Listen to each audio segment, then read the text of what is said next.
పన్నెండవ స్థలము యేసు ప్రభు శ్రీయం మీద మృదునందుట. యేసు క్రీస్తువా మిమ్మల్ని ఆరాధించి మీకు స్తోత్రము చేయుచున్నాము. యేసు ప్రభు 3 గంటల సేపు శ్రీయం మీద మహా ఆవేదన పొందిన వెనుక ఉపద్రవం వలన పీడింపబడి శరీర భారమును కృంగి తల వంచి మరణించుటను ధ్యానించుదుముగాక. నా మీద గల ప్రేమ చేత మీరు మృతు నొందిన భాగ్యమును ఇచ్చుదరని నమ్ముచున్నాను. మీ పాదములను కౌగలించుకొని మృతి పొందుటకు అనుగ్రహము నాకు దయచేయండి. నా ఆత్మను మీ చేతులలో నొప్పగించుచున్నాను. ఆమేన్. పరలోకమందుడు మా ఇంటి తండ్రి, మీ రాజ్యం వచ్చిన గాక, మీ చిత్తము పరలోకమందు నెరవేరినట్లు భూలోకమందు నెరవేరిన గాక. నానాటికి కావలసిన మా అన్నము మాకు నేటికివ్వండి.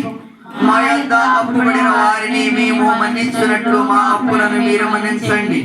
మమ్ము శోధన యందు ప్రవేశింపనివ్వక కీడులో నుండి మమ్ము రక్షించండి. ఆమేన్. మీ గర్భఫలముకు యేసు ఆశీర్వదింపబడిన వారగును. పరిశుద్ధ మరియమ్మ సర్వేశ్వరుని యొక్క మాత, పాపాత్ములమైనడు మా కొరకు ఇప్పుడును మా మరణ సమయమందున ప్రార్థించండి. ఆమేన్. ఆదిలో కలిగినట్లు ఇప్పుడు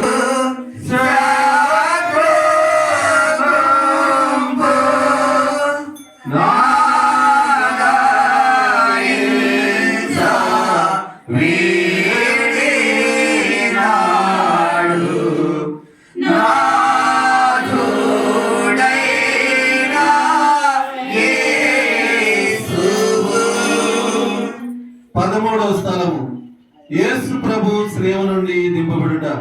యేసు క్రీస్తువా మిమ్మల్ని ఆరాధించి మీకు స్తోత్రము చేయ శ్రీవ నుండి దించి దుఃఖముతో నిండిన వారి తల్లి చేతుల్లో నుంచి ఆమె అధిక వేదనతో ఆ దివ్య చూపించబడను.